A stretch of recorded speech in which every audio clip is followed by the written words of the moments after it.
තාත්තේ ඇයි මොකෑ බං? තාත්තා ප්‍රස්තාව පිළිවෙම දන්නවද?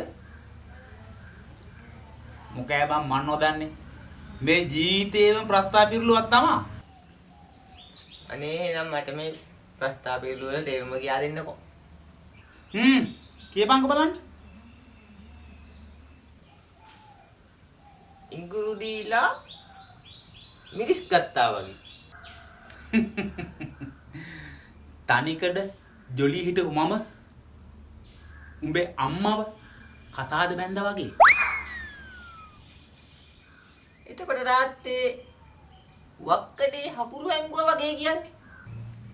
ඒ කියන්නේ පුතේ මුළු මාසෙම නැහිලා ගන්න පඩිය උඹගේ අම්මගේ අතට දුන්නා වගේ.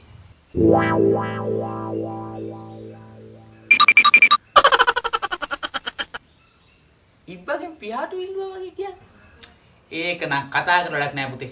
වැඩක් නෑ. අයියේ තාත්තා දන්නේ නැතේ.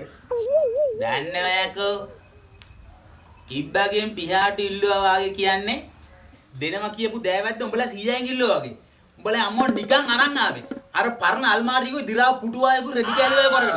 මට මතක් වෙද්දි අම්මා පොල්ල මගුලක් නම් කතා කරන්න එපා මා එක්කලා. රත්තා පිරිලු.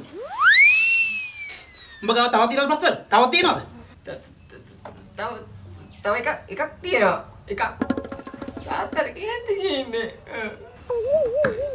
සිංගන්නගේ පාත්‍රයට වෙන උරා වටනවා වගේ කියන්නේ. ඒ කියන්නේ තෝත් හම්බෙලා නැන්දම්මත් මේක ඇතුළේ ලගින්න ආවා. ආන් දැනගන්තෝ.